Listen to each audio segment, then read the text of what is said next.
Este programa es una producción de Morgat.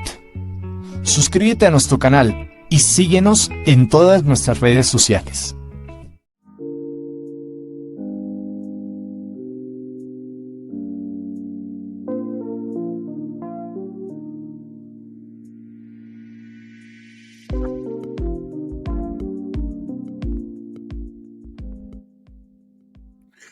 ¿Por qué no hay apóstoles negros en la Iglesia de Jesucristo de los Santos de los Últimos Días?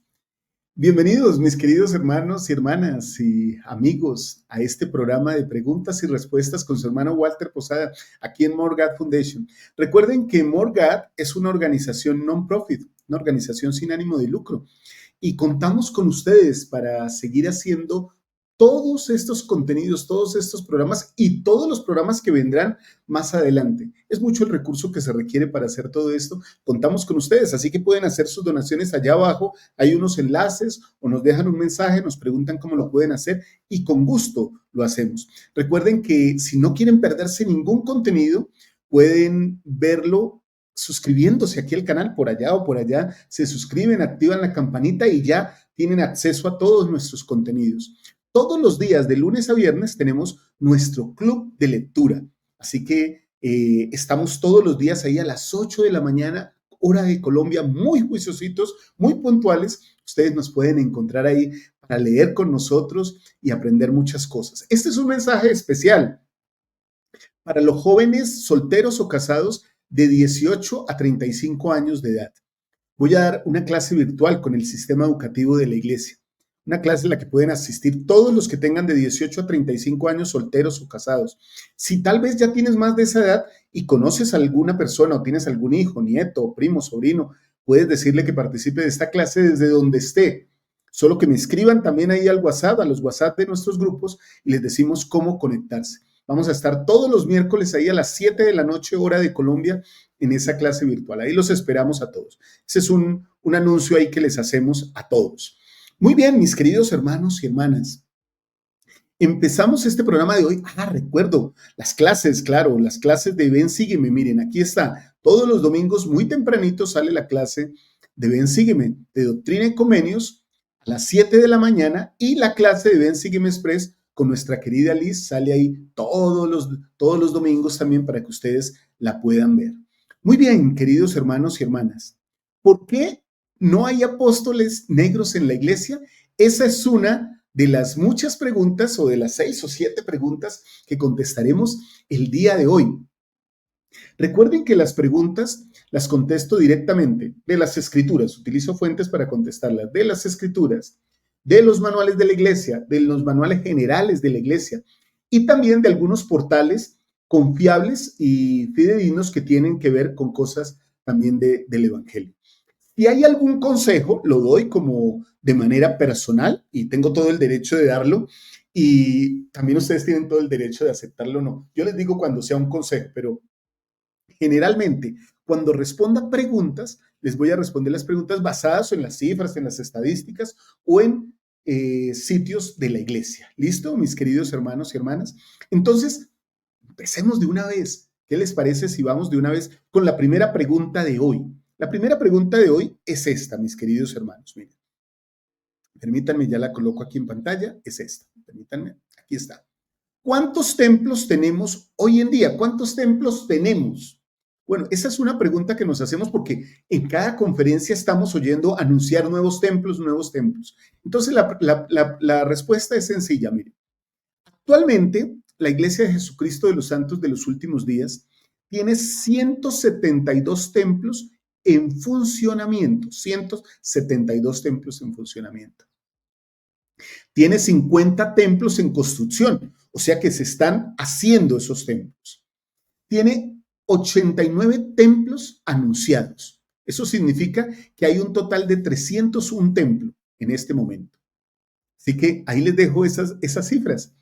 172 templos en funcionamiento, 50 en construcción y 89 anunciados, para un total de 301 templos. Cada conferencia el presidente Nelson está anunciando como 15 templos más. Así que ahí podemos ir sumando, llevando esa cuenta. ¿Listo?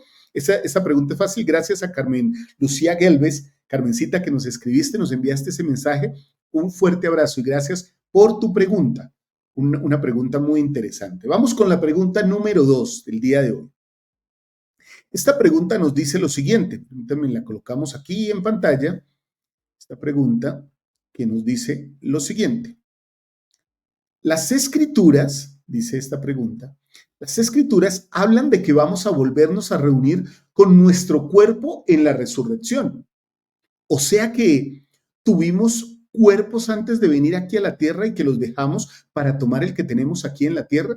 Bueno, la pregunta es de nuestro querido Luis Gallardo. Luis, bueno, la pregunta surge tal vez por un razonamiento que tú le haces a la doctrina, ¿sí? Tú le haces un razonamiento a la doctrina, pero es muy clara, ¿sí? Las escrituras hablan, tú mismo lo dices, que vamos a volvernos a reunir con nuestros cuerpos en la resurrección. O sea, ¿con cuál cuerpo? ¿Cuál es tu cuerpo? El que tienes hoy día, ¿sí? Ahí no está hablando de un cuerpo espiritual. Sin embargo, ¿sí? Nosotros tuvimos cuerpos espirituales antes de venir a esta tierra. Y ese cuerpo espiritual es el que está, es nuestro espíritu, que está dentro de nuestro cuerpo físico. Así que vamos a aclarar esta doctrina. La resurrección es el acto por el cual el cuerpo que recibimos aquí en la tierra, este cuerpo, recibe el espíritu, que es el que le da vida, formando el alma del hombre. Eso se encuentra por allá en Alma también. Se reúnen de nuevo para nunca más separarse. Los cuerpos resucitados son inmortales y perfectos, ¿sí? Son inmortales y perfectos en su esencia. No es como una vida, como una simple vida después de la muerte. Es una vida eterna en un cuerpo glorificado gracias, oye esto, Luis, gracias al poder expiatorio y a la resurrección de nuestro Salvador Jesucristo. Así que no cambiamos de cuerpo. Lo que pasa es que venimos a la tierra, recibimos un cuerpo físico, nuestro espíritu mora en él. Cuando morimos, nuestro espíritu va a las moradas eternas, nuestro cuerpo va a la tierra, luego en la resurrección se unen nuevamente. Cuerpo terrenal, cuerpo físico, con el espíritu, para ser glorificados y perfectos. ¿Listo, mi querido Luis? Espero que la explicación, que es sumamente sencilla y clara y que la puedes encontrar en las escrituras, pues haya sido para ti una buena respuesta. Ahora, si ustedes tienen algo que decir o apoyarlo con una escritura, por favor coloquen ahí. Recuerden siempre, evitamos especular, evitamos decir cosas que creemos, que de pronto suponemos, no, solo lo que hay en las escrituras. ¿Listo? Muy bien. Vamos con la tercera pregunta del día de hoy. Espero que les estén gustando estas preguntas. Voy rápido con estas dos, pero en esta me voy a detener un poquito más, en esta pregunta 3.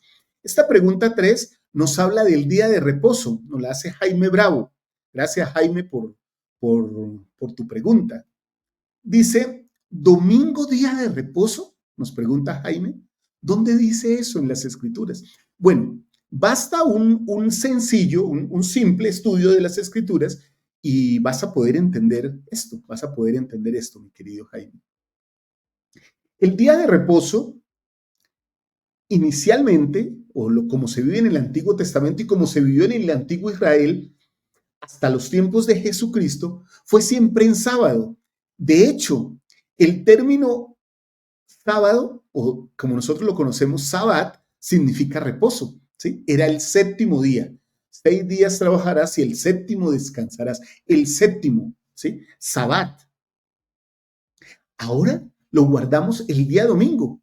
Y eso tiene base en las escrituras, justamente, y también en la revelación moderna. Así que si tú le das un repaso ahí a las escrituras, vas a encontrar una respuesta sencilla a eso. Pero como tú me estás preguntando a mí, entonces vamos a hablar un poquito de eso.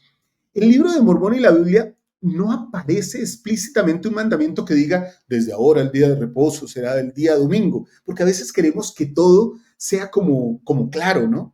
E incluso como dijo el Elder Holland, y ahora lo vamos a leer en alguna respuesta, como el Señor ha dicho, o los siervos del Señor han hablado. No lo dice explícito, pero vamos a entenderlo un poco, porque hay claves importantes que nos ayudan a entender por qué se cambió el sábado, que era el día séptimo, al domingo, que es el primer día de la semana en la era cristiana. Entonces, vamos por partes explicando esto. En la Biblia, voy a citar las escrituras, mis queridos hermanos, y si ustedes quieren, pueden tomar nota de ellas, de este listado. Yo no las voy a colocar aquí ahora para no colocar más anuncios acá, pero mi amado Jaime, mira, toma estas escrituras. Mateo 28 del 1 al 6. Mateo 28 del 1 al 6. Voy con la siguiente. Marcos 16 del 1 al 2. Lucas 24, versículo 1. Y Juan 20, versículo 1.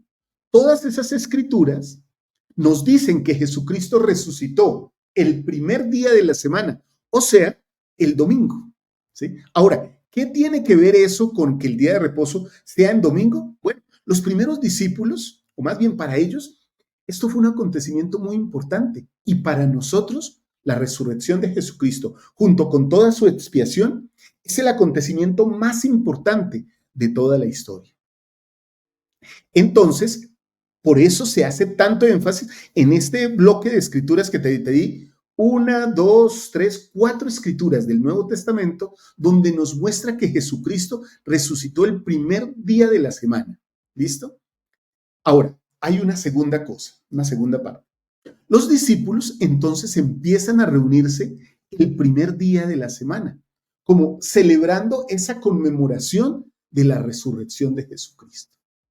No leemos tampoco en ninguna parte de la Biblia que alguien o que un ángel o que el Señor le haya revelado a sus apóstoles, a Pedro, a Santiago y Juan y a los demás apóstoles, hey, espera, ¿por qué están celebrando el día de reposo el domingo, el primer día de la semana? Sí, siempre está en la ley de Moisés, que es el sábado. Bueno, la ley se hace nueva y se cumple toda en Jesucristo. Y por su resurrección, ellos empiezan a celebrar el día de reposo en día domingo. Miren lo que encontramos por lo menos, y estas sí las voy a leer, en Hechos 20, en el libro de Hechos, en el Nuevo Testamento, en el versículo 7, porque tú me estabas pidiendo escrituras que apoyaran esto. ¿Sí? ¿Dónde dice eso en las escrituras? Ya te di 4 versículos de los evangelios sinópticos y ahora te voy a dar algunas otras escrituras del Nuevo Testamento. Va la primera, Hechos 20, versículo 7. El primer día de la semana, reunidos los discípulos para partir el pan. ¿Sí se dan cuenta? Repartían el pan el primer día de la semana. Eso está explícitamente ahí en Hechos 20, en el versículo 1, versículo 7, perdón. Aquí ya vemos que los cristianos primitivos, los santos primitivos, celebraban la Santa Cena en domingo. Ahora vamos a 1 Corintios 16. Vamos al versículo 2, mi querido Jaime. Mira lo que nos dice aquí. Cada primer domingo de la semana, cada uno de vosotros ponga aparte algo. Dice este versículo. Cada primer día de la semana. Pablo, ahí en este caso, le está hablando a los corintios sobre ofrendar algo el día domingo, lo que implica que la reunión de adoración era en día domingo, ¿sí? El primer día de la semana. Cada uno de vosotros aparte algo, ofrende algo, coloque algo para el Señor. Hoy día lo hacemos a través de la Santa Cena. Traemos nuestro corazón y nuestra mente bien dispuesta a la ofrenda, al altar del Señor. Un corazón arrepentido, un espíritu contrito y un corazón quebrantado. Vamos al libro de Mormón. En el libro de Mormón no se menciona específicamente, ¿sí?, el día de reposo, en domingo, o qué día se guardaba, pero se enseñan principios claves. De hecho, en Mosía 13, Abinadí menciona, citando los 10 mandamientos, dice lo siguiente: acuérdate del día de reposo para santificarlo. Ese mismo principio se mantiene. Hay que dedicar un día al Señor, un día, el día que el Señor determine. Como ya lo vimos, antes era el día séptimo. Ahora, de acuerdo a la resurrección de Jesucristo, los santos lo apartaban para el primer día de la semana. ¿Listo? En tercer Nefi 18, Jesucristo ya resucitado instituye la Santa Cena entre el pueblo nefita. Les pide traer pan, traer agua. Aunque no se menciona tampoco el día que lo hizo, es paralelo a lo que hicieron los discípulos en el Nuevo Testamento, ¿sí? Reunirse para partir el pan y el agua. Y es lo que hacemos nosotros hoy día, mi querido mi querido Jaime. Así que espero que con esa lista de escrituras que te di ya puedas tener más claridad.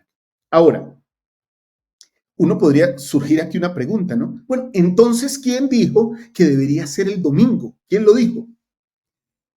Y aquí entra ya la revelación moderna, ¿sí? Porque nosotros somos una iglesia restaurada, con profetas vivientes, reveladores, ¿sí? Con apóstoles. Y entonces aquí es donde uno dice, bueno, ¿qué decía el Antiguo Testamento? Ya te dije. ¿Qué decía el Nuevo Testamento? Ya te dije. ¿Qué decía el Libro de Mormón? Ya te di algunas menciones. Ahora, ¿qué dice la revelación moderna? Porque nosotros creemos en los profetas, apóstoles, vivientes y reveladores vivientes. ¿Qué dice en esta revelación? Vamos a ver qué le dijo el Señor al profeta José Smith. Mira, en Doctrina y Convenios 59, versículos del 9 al 13, lo vimos apenas hace unas clases en la clase de Ven, sígueme, Jaime. El Señor revela directamente que debemos guardar el día de reposo y dice que es el domingo. Ahí sí lo revela, mira. Y para quien más íntegramente glorifiques, y para que más íntegramente glorifiques el nombre del Altísimo, apartarás ese día para ofrecer tus devociones al Altísimo. Ahí también se nos manda preparar comidas con sencillez, evitar el ocio mundano y dedicar el día a la adoración, al descanso y a la administración.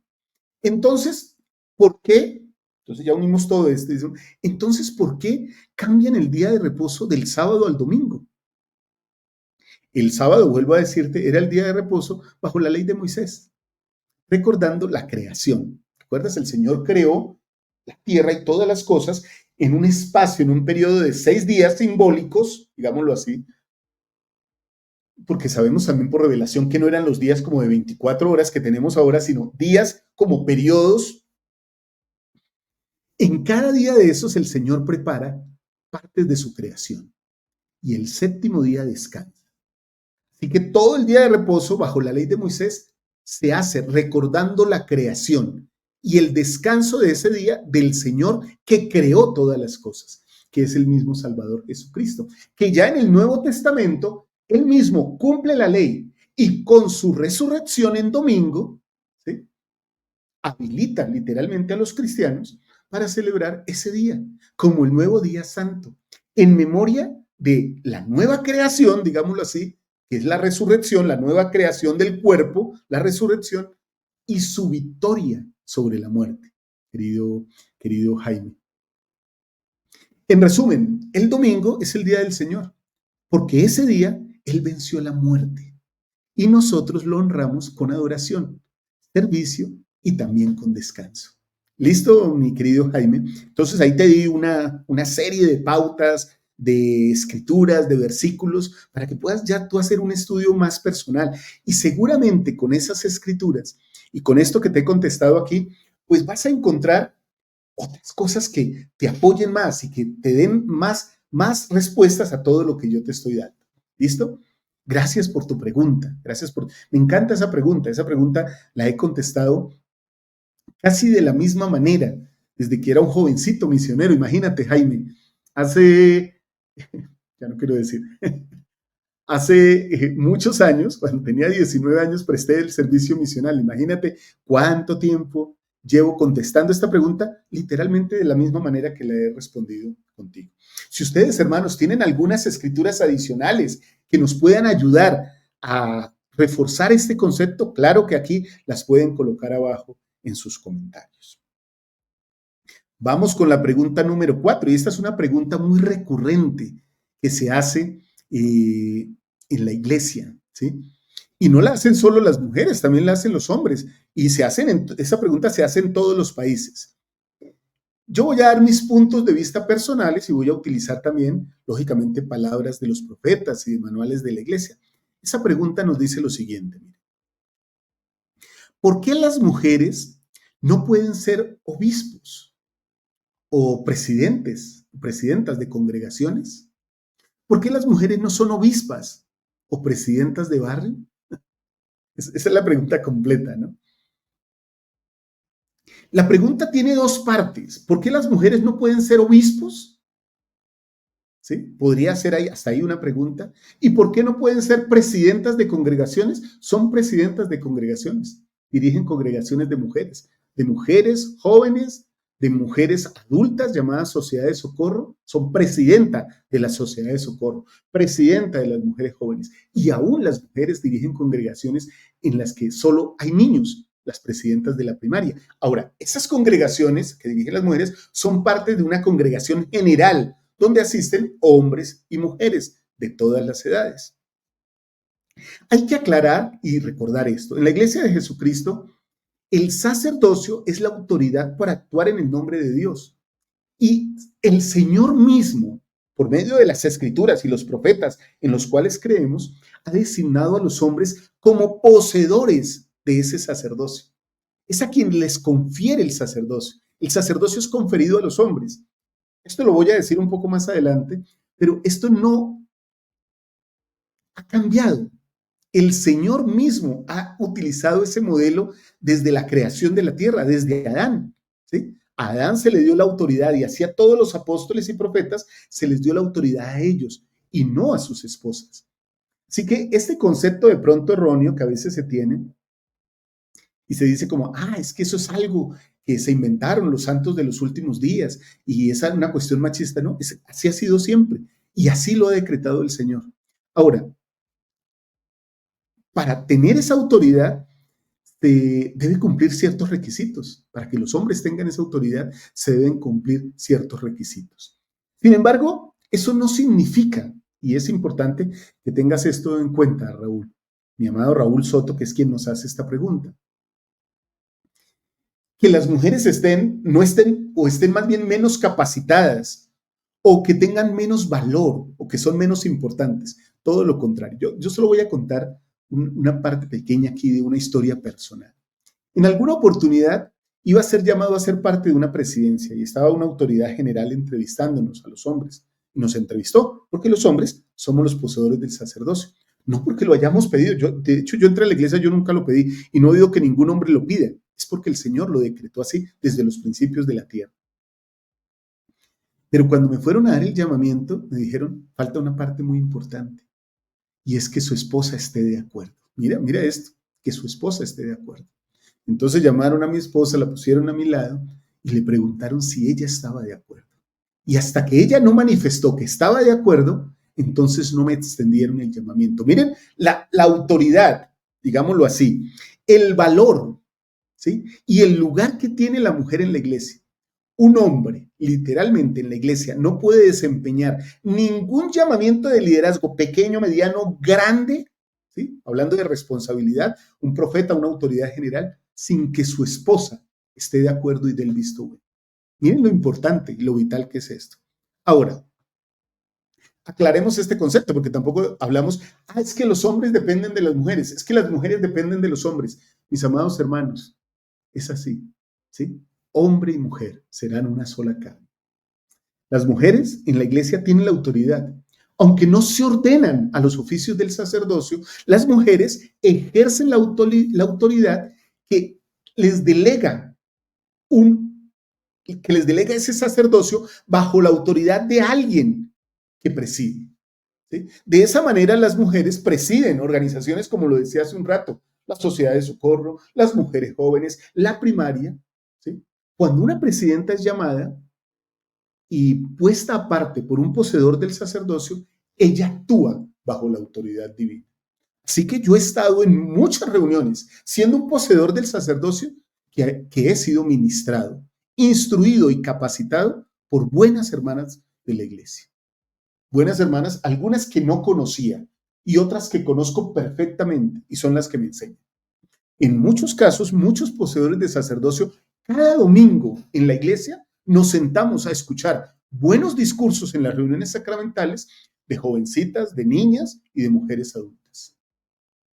Y también nos reunimos en nuestras clases de escuela dominical porque hay muchas maestras de escuela dominical en la iglesia, mujeres. ¿Y ellas qué hacen? ¿Con qué autoridad actúan ellas? Con la autoridad del sacerdocio. Enseñan su clase de escuela dominical. Y todos escuchamos, y todos aprendemos, y todos participamos.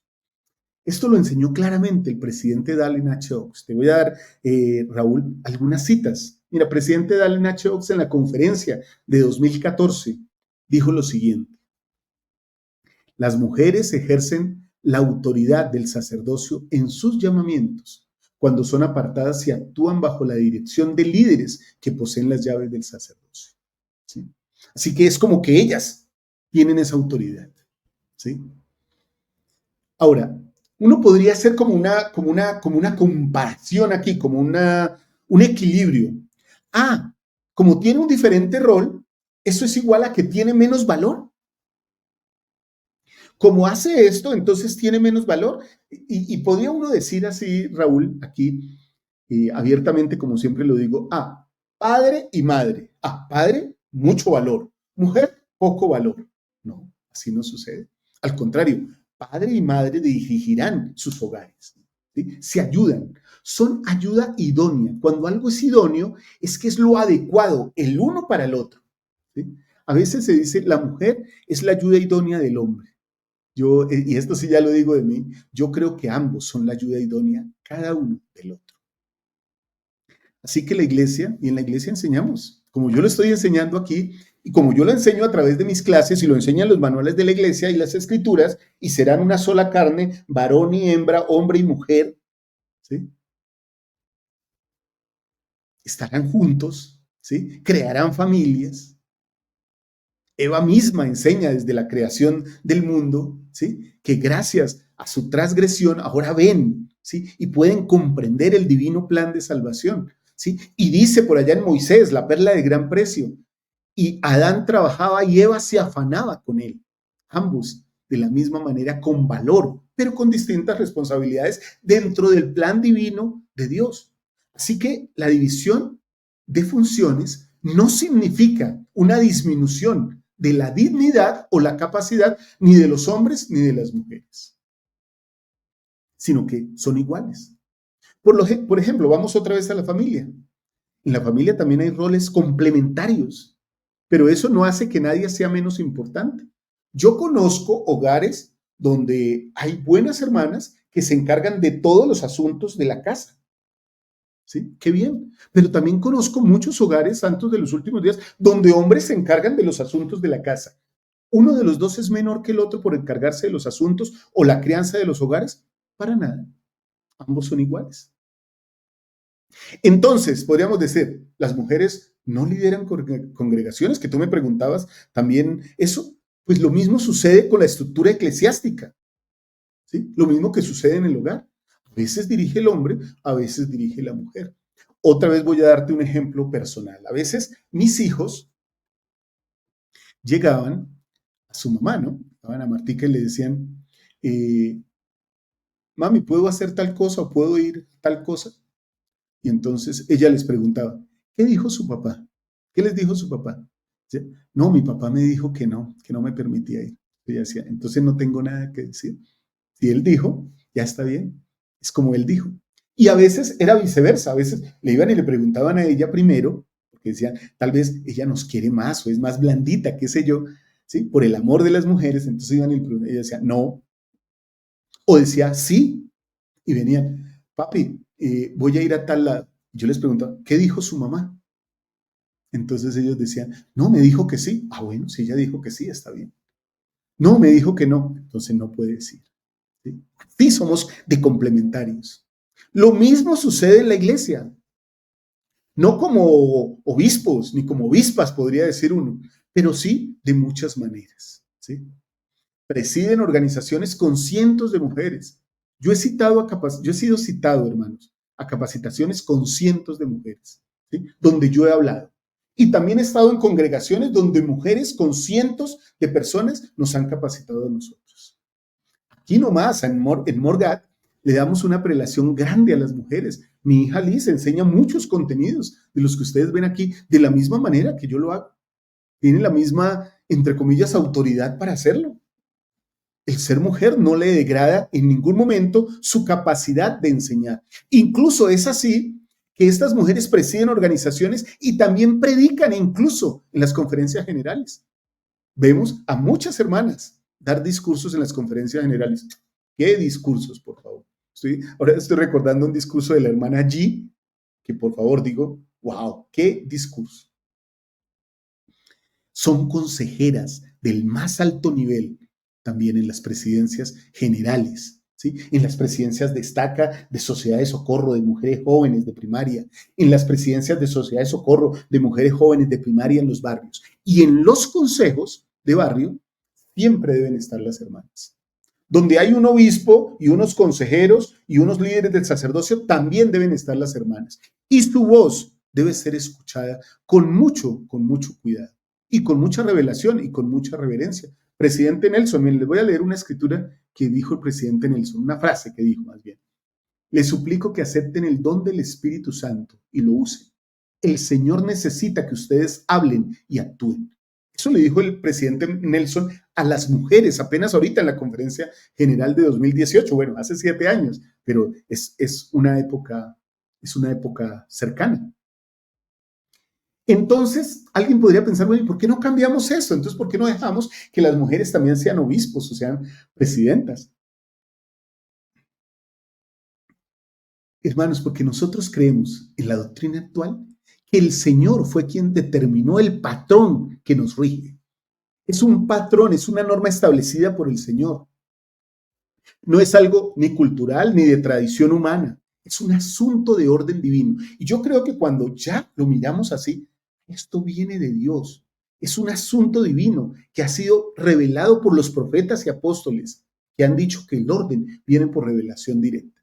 Yo no podría pensar que creo en los profetas, que los acepto como los portavoces del Señor, pero no aceptar lo que ellos me instruyen. Así que esto es lo que el Señor nos ha revelado. Ahora, si me preguntas sobre el futuro, yo no puedo decir que no habrá más revelación y que el Señor no puede ampliar nuestro entendimiento. Claro que lo hará, pero hasta ahora esto es lo que Él ha establecido en esta estructura de la iglesia. Y esa estructura de la iglesia y su iglesia, Él la sostiene fielmente. Y nosotros levantamos nuestra mano para sostener a nuestros profetas. O sea que sostenemos la iglesia tal y como el Señor lo ha determinado. En resumen, la influencia de las mujeres en esta iglesia es vital. Escuchen esta palabra, porque a veces escuchamos la palabra vital, hermanos, y decimos, sí, es una palabra más. Vital significa vida, que da vida. La iglesia no viviría sin la presencia de las mujeres, sin su influencia.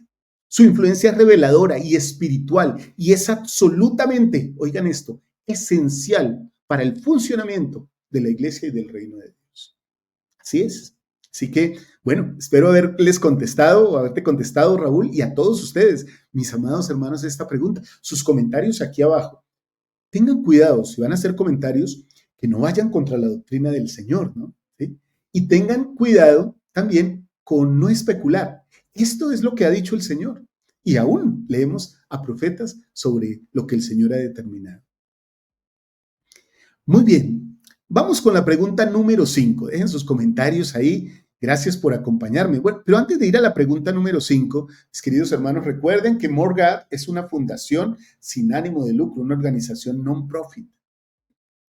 Para hacer todo esto que hacemos, se requieren muchos recursos. Contamos contigo, con tus donaciones. Así que puedes ir por allá abajo, buscar los enlaces o enviarnos un mensaje diciendo, quiero donar, y nosotros te decimos cómo lo puedes hacer. ¿Listo? Desde el país en que estés. Gracias por apoyarnos. Recuerden también que si no quieren perder ninguno de los contenidos que hacemos, pueden suscribirse por allá o por allá a More God, ¿sí? En YouTube o en Facebook. ¿Sí? Y ahí ven todos nuestros contenidos. Así no se pierden ningún contenido. Y recuerden también que tenemos nuestro club de lectura todos los días, de lunes a viernes a las 8 de la mañana, hora de Colombia. Y los espero yo muy juicioso. Muy bien, continuamos, queridos hermanos, entonces. Vamos con nuestra pregunta número 5. Creo que íbamos pregunta número 5, ¿cierto? Entonces, esa pregunta número 5 nos dice lo siguiente, que es el título del programa del día de hoy.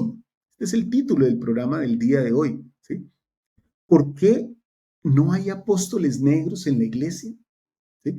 Hace unos días resolvimos una pregunta similar, pero hablando de las razas en sí, de por qué casi todos los apóstoles eran anglo, ¿sí? Eran del norte, y entonces dilucidamos muchas respuestas acá, basadas en las escrituras y con datos y hechos. Lo mismo voy a hacer hoy, porque es una respuesta similar, es una respuesta similar, ¿listo? Entonces voy con esta pregunta número 5, voy a tratar de contestarla de la mejor manera. Se supone que ya desde hace años se empezó a conferir el sacerdocio a hombres negros, pero el racismo sigue presente en la iglesia. Esa es la pregunta que tú nos estás haciendo aquí, mi amado Camilo. Nos colocaste así tu nombre, Camilo. Incluso con latinos, no hay apóstoles negros. ¿A qué se debe? Entonces, Camilo, tú aduces que hay algo de racismo en la iglesia.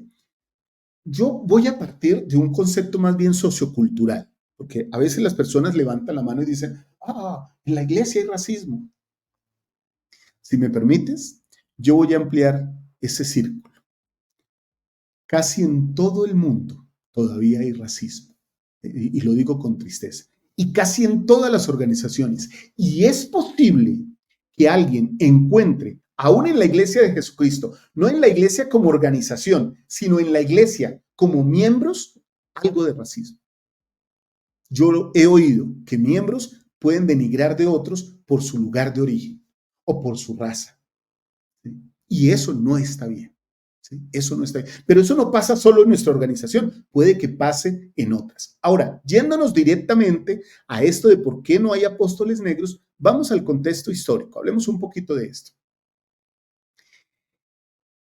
Hay un pasado racista de la iglesia durante más de 100 años, desde aproximadamente 1852 hasta 1978, más o menos 100 años. Porque tenemos historias del profeta José Smith donde él amaba a las personas de color. Pero en ese pasado racista de la iglesia, a los hombres negros de ascendencia africana no se les permitía recibir el sacerdocio, ni participar plenamente de las ordenanzas del templo. Aunque la historia nos dice algunas excepciones que sucedieron en el tiempo del profeta José Smith.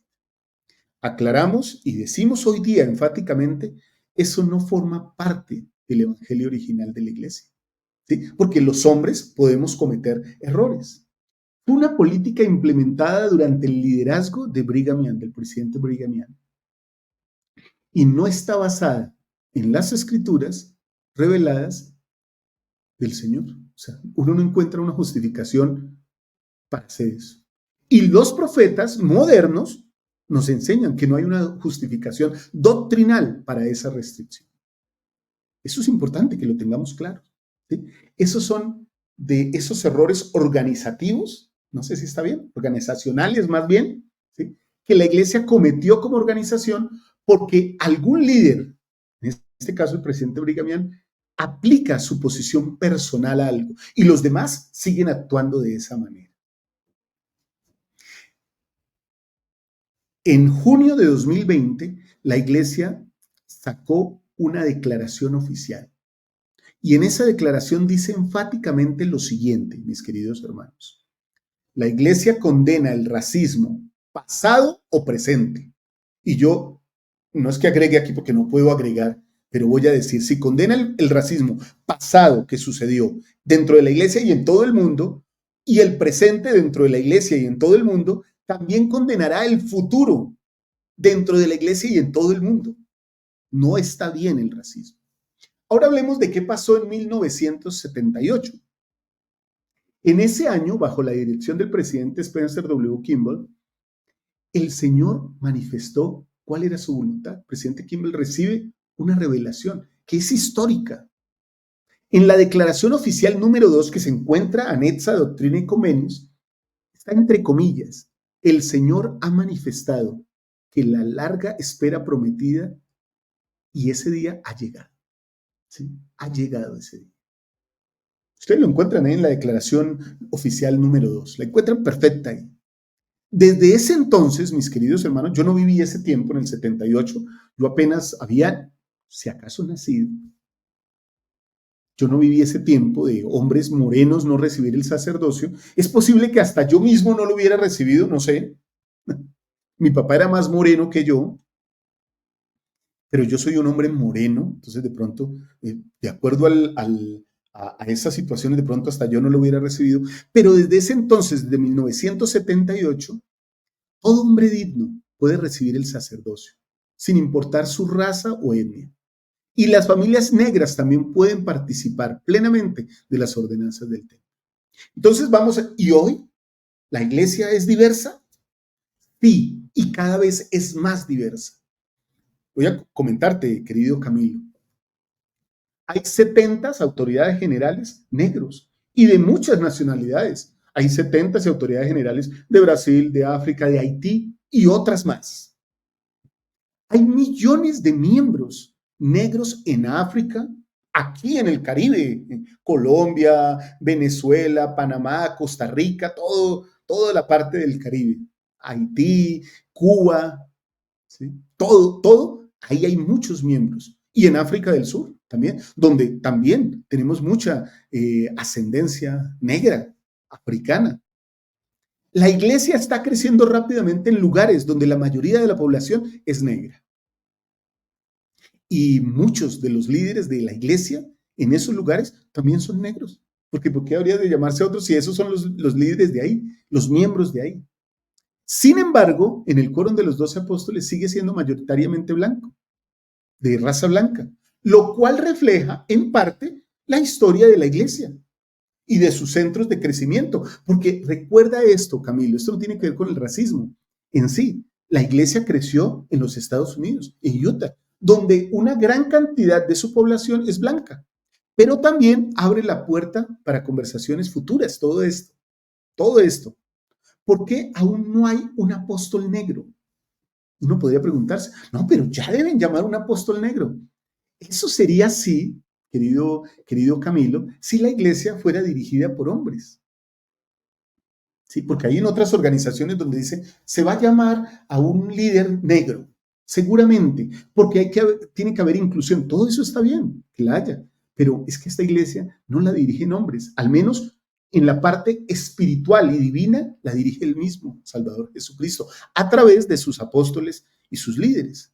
Recuerda esto, Camilo, y hermanos y hermanas. Los apóstoles son llamados por inspiración que llega al profeta, según lo que el Señor desea para ese tiempo.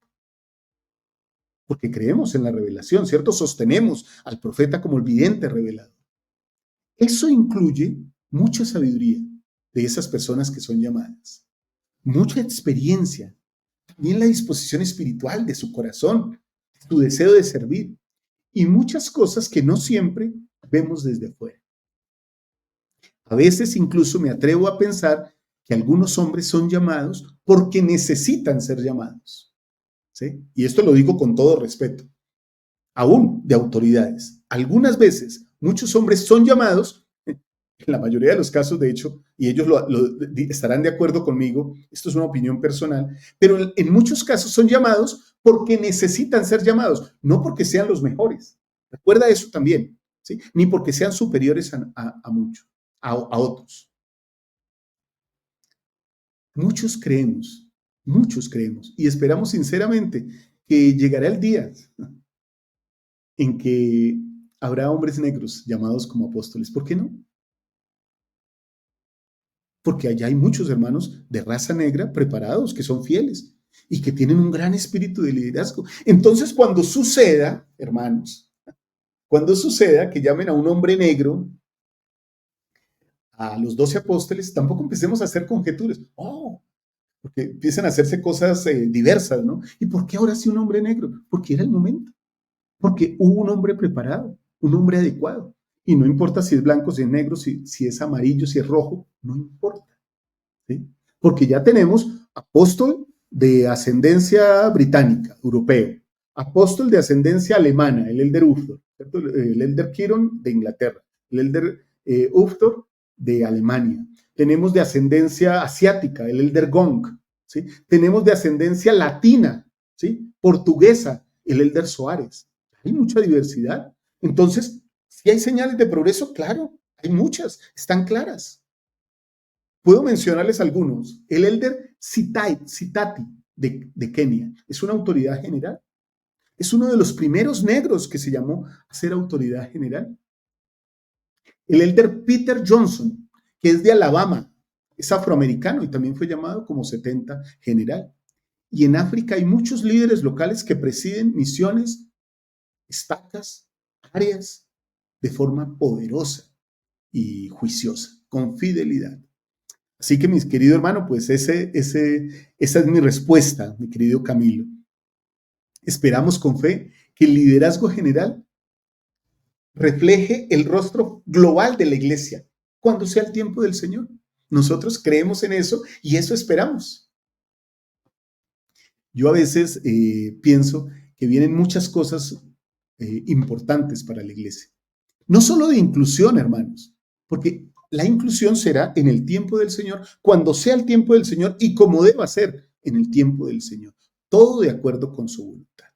Muy bien, ¿qué piensan de la respuesta? La he tomado directamente de fuentes oficiales de la iglesia, he tomado datos de la iglesia y he acudido a la historia de la iglesia. Así que si ustedes quieren comentar, comenten ahí, comenten. Me gustaría mucho leer sus comentarios y seguramente nos van a nutrir mucho. Muy bien, vamos a la sexta pregunta del día de hoy. Esta es una pregunta bien interesante. Miren lo que nos comenta aquí el hermano. Bueno, está anónima esta pregunta. Soy gay. Si me caso por lo civil con alguien de mi mismo sexo, ¿podría participar de la iglesia como la Santa Cena y las ordenanzas del templo? Entonces aquí la pregunta nuevamente tiene dos partes, ¿sí? Tiene varias partes. Voy a ir por partes. ¿Puedo participar de la iglesia? Claro que sí. Puedes participar de todas las reuniones. Nadie te va a decir que te tienes que salir. Si tu comportamiento, al igual que cualquier persona hetero, es respetuoso y adecuado para una reunión de adoración, tú serás bienvenido siempre. Y tu pareja también, claro, si sean gays. Como son bienvenidos hombres y mujeres casados si tienen una actitud respetuosa y adecuada para un servicio de adoración. Porque si un hombre y una mujer, esposo y esposa, vienen con una actitud irrespetuosa y no adecuada, pues seguramente habrá que decirles, qué pena, pero aquí no pueden estar. ¿Sí? Así que en ese aspecto no hay nada que te impida participar de las actividades de la iglesia. Ahora, cuando nos preguntas, como la Santa Cena y las ordenanzas del templo, entonces ahí tenemos que hablar de otros asuntos. La participación de la Santa Cena y la entrada al templo, las ordenanzas del templo, están sujetas a ciertas normas y requisitos en la iglesia de Jesucristo de los santos de los últimos días. Para participar de las ordenanzas que se hacen en la casa del Señor, como la investidura, pero también en las capillas para tomar de la Santa Cena, los miembros debemos esforzarnos todos, sin importar nuestra afinidad sexual o nuestra definición, ¿sí? Soy gay, soy heterosexual, soy homosexual, sin importar eso, todos debemos esforzarnos por vivir las normas del Señor, entre las cuales está la ley de castidad. La ley de castidad, mi querido hermano, mi querida hermana, implica que yo debo abstenerme de tener relaciones sexuales fuera del matrimonio legal entre un hombre y una mujer. Así está descrita la norma por el Señor y así nos la enseñan los profetas del Señor. Eso se aplica para todos, para una persona homosexual o para una persona heterosexual, hombres o mujeres. Todos debemos vivir la ley de castidad. En cuanto a la Santa Cena, todos los miembros son bienvenidos a asistir a nuestras reuniones, lo que dije hace un ratito. Todos. Y también todos pueden participar de la adoración. Sin embargo, la dignidad de participar en la Santa Cena puede ser una cuestión muy personal, de conciencia, que seguramente los líderes locales, tu obispo, tu presidente de rama, te pueden orientar de manera adicional si es necesario. Estar digno es algo necesario para tomar la Santa Cena. No tiene que ver con que seas gay o seas heterosexual, ¿sí? Sino con tu dignidad. Y eso es algo que tú sabes, que el Señor sabe y que tú puedes hablar, si necesitas más orientación, con tu obispo o tu presidente, derrama o destaca. ¿Estamos bien, mi querido hermano, mi querida hermana? Porque en esto no hay discriminación. Más bien, las limitaciones nos las colocamos nosotros, de acuerdo a la obediencia a la ley. Toda persona que sea digna puede participar de todas las ordenanzas del sacerdocio que se realizan en la iglesia, aún en los templos. Si una persona no es digna, no importa. Otra vez voy a hablar de la raza, el color, la posición socioeconómica o si es gay o es heterosexual. Bien, mi querida hermana, espero que te haya gustado y te haya llenado la respuesta. Si ustedes tienen algo que decir, díganlo aquí abajo, recuerden. Voy con la última pregunta del día de hoy. Gracias porque, hermanos, estos programas, los 4, 5, 6 programas que llevamos han sido una delicia. Yo agradezco, creo que los están viendo como 1,000, 2,000 personas ven este programa. Qué bueno. Yo creo que muchos preguntan muchas cosas después y yo digo, pero si ya las contestamos. Bueno, no han visto el programa. O a veces preguntan cosas y yo digo, ¿por qué las personas preguntarán esto? ¿Será que no han leído las escrituras? Y llego a la conclusión, es posible que no hayan leído las escrituras, porque hay cosas que se encuentran muy claras en las escrituras, si uno las lee. Algunas están en los manuales, a veces no leemos los manuales. A veces me asombra, hermanos, leer comentarios sobre, por lo menos, que ahorita vamos a hablarlo en esta siguiente pregunta, sobre las cosas del templo. Entonces, algunas personas, ¿cómo hablan de esas cosas? Las cosas son sagradas. Claro que las ordenanzas son sagradas, hermanos. Pero hay muchas cosas que se pueden hablar que están en las escrituras y que también están en los manuales y que son habladas por los profetas, aún hasta en las conferencias generales. Hace poco habló una buena hermana, hace como 1 o 2 conferencias generales, sobre el garmen del sacerdocio. Y lo habló desde el púlpito para millones de personas en todo el mundo. Qué buen discurso. Todavía a veces decimos el garmen. Hermano, no dije el garmen. Pues no se debe decir porque eso es solo del templo.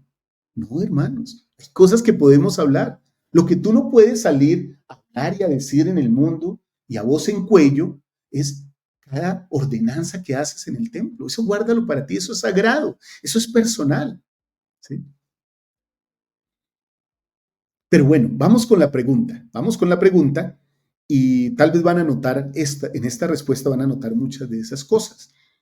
Pero hermanos, lo que podemos hablar claramente de eso hablemos. No pongamos tabús donde no hay tabús. No pongamos misterio donde no hay misterio. El salón celestial. No dije el salón. Hermanos, si hay fotos del salón celestial, todos los templos cuando se hacen puertas abiertas, hay una colección de fotos de todo el templo que se transmite al sitio oficial de la iglesia, donde las personas pueden ir a ver cómo es el templo por dentro en todas sus salas. Se abre el templo a puertas abiertas para que todas las personas de todas las religiones que quieran vayan y conozcan el templo por dentro. ¿Qué es lo sagrado? Que es sagrado todo, pero ¿qué es lo que no se debe decir o estar hablando de eso fuera del templo? De las ordenanzas como tal. Pero si viste un hermoso cuadro del Salvador Jesucristo en el templo, tú puedes compartir eso con cualquier persona. Uy, en el templo hay un cuadro del Salvador hermoso, donde está con los brazos abiertos, o acariciando a un niño, o consolando a una mujer. ¡Wow, qué hermoso! ¿Cuál es el problema de eso? Voy con la pregunta. Muy bien, hermanos. Estamos entonces aquí con la pregunta número 7. ¿Por qué la iglesia redujo el tamaño de los garments permitiendo mostrar más piel? Pero el contexto dice, tengo una duda, si los garments son un símbolo de Cristo y nuestros convenios con Él, además un marco de la modestia, ¿por qué la iglesia redujo su tamaño permitiendo mostrar más piel? Entonces, voy a leer algo inicial para responder esto. El garment representa convenios sagrados, consolida la modestia, o sea que sí rige nuestras formas de pensar, de vestir y de comportarnos, y llega a ser una protección para quien lo usa. Eso se nos enseña aún en el mismo templo. El garment que cubre el cuerpo es un recordatorio de los convenios del templo. Eso lo sabemos, lo hemos aprendido los que hemos ido al templo, pero el garment es un recordatorio de todos esos convenios. Para muchos miembros de la iglesia, el garment ha constituido una barrera de protección cuando el que lo lleva puesto se ha visto enfrentado a la tentación. Protege, recuerda, ¿cierto? Entonces se hace una protección, se crea como una barrera espiritual. Entre otras cosas, simboliza nuestro profundo respeto por las leyes de Dios, entre ellas la norma de la moralidad. Eso lo encuentran, hermanos, en el manual de cómo prepararse para entrar en el Santo Templo, página 23 y página 26. Eso que acabo de leer está ahí en ese manual. Los santos de los últimos días, dice también un comunicado de la iglesia, valoran el privilegio de usar el garmen del templo. Algunos de esos miembros, por eso se redujo para algunas partes del mundo esto de la talla del garmen, la tela del garmen. Algunos de esos miembros viven en zonas cálidas y húmedas, declaró el portavoz de la iglesia, Doug Anderson, en un comunicado publicado el 17 de octubre. La primera presidencia ha autorizado cambios, oigan esto, hermanos, cambios, porque la primera presidencia es la que puede autorizar los cambios, ¿sí? Esos son cambios, son normas que se pueden cambiar, no doctrinas. Ha autorizado cambios en el garmen para bendecir a esos miembros y a otras personas que podrían beneficiarse de los cambios.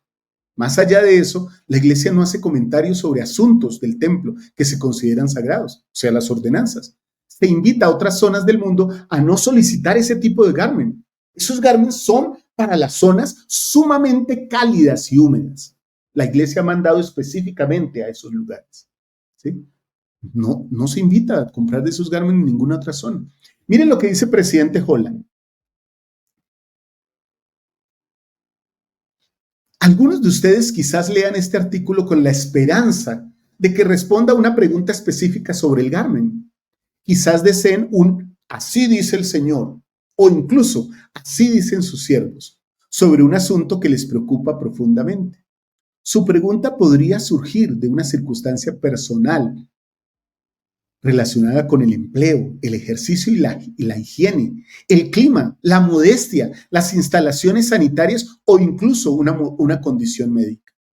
Algunas respuestas se pueden encontrar en línea en temples.dat, churchofjesuschrist.org o en la sección 38.5 del Manual General y aún en las instrucciones dadas en la ordenanza de la iniciación en el templo. Y se pueden buscar respuestas por medio del Espíritu Santo, en oración al Padre Celestial, enseñó el presidente Juan. Esas cosas las enseñó.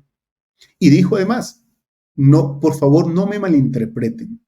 Al buscar guía divina, el Espíritu no los inspirará a menos que sigan la instrucción recibida en el templo y el consejo profético compartido por la primera presidencia. Un Padre amoroso no los ayudará a justificar el hacer menos de lo que puedan hacer para alinearse a sus normas de devoción y modestia que los bendecirá ahora y para siempre. ¿Los ayudará Él a recibir las bendiciones de respetar el garmen y guardar sus convenios? Sí. ¿Deberían también consultar con profesionales médicos y de la salud competentes cuando sea necesario? Por supuesto. ¿Deberían ignorar el sentido común o traspasar los límites? Ruego que no lo hagan. Nunca pasen los límites. Busquen la guía inspirada del Señor, la guía de los líderes. Y si necesitan alguna ayuda médica o científica, búsquenla también. Claro, se puede buscar. Y entonces sabrás qué hacer. El presidente Holland concluyó, no puedo responder a todas sus preguntas. Ni siquiera puedo responder a todas mis preguntas. Nos pasa a todos.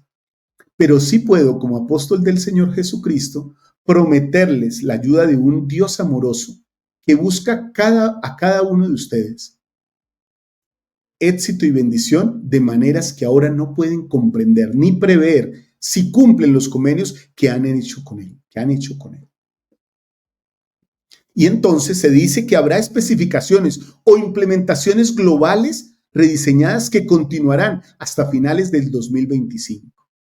Y todo este comunicado nos dice que a principios de este año, la primera presidencia enfatizó la importancia del garmen del santo sacerdocio en una carta del 12 de abril, en la que también se alertó a líderes generales y locales de la iglesia sobre los cambios en las preguntas de la entrevista para la recomendación para el templo y la declaración adjunta sobre el uso del Garmin. Eso fue hace poco, en los años recientes, que ya vemos eso en la recomendación para el templo. Queridos hermanos y hermanas,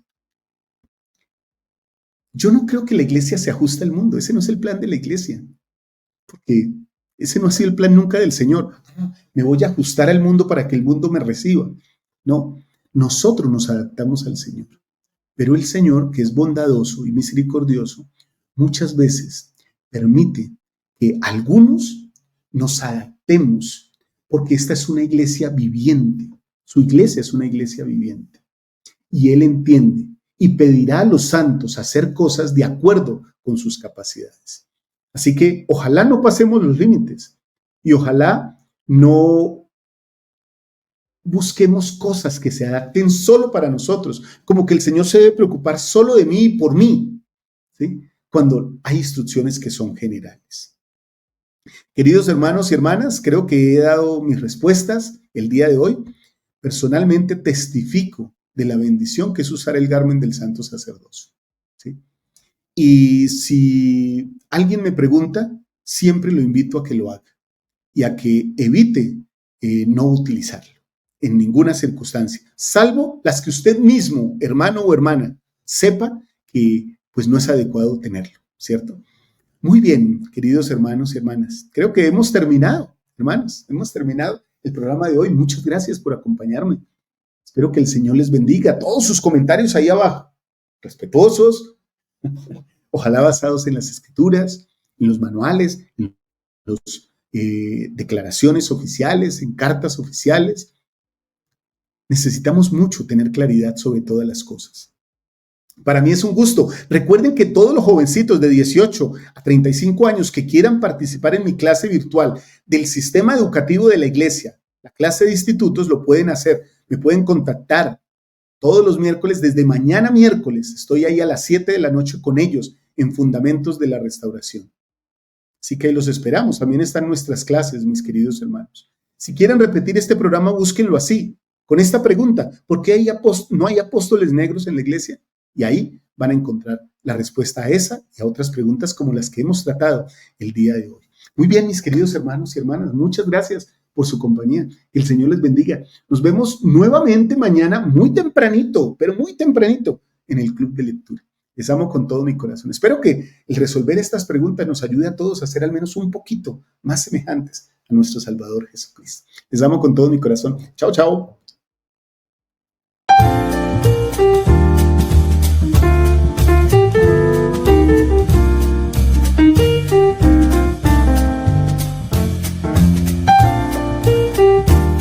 Este programa es una producción de Morgat. Suscríbete a nuestro canal y síguenos en todas nuestras redes sociales.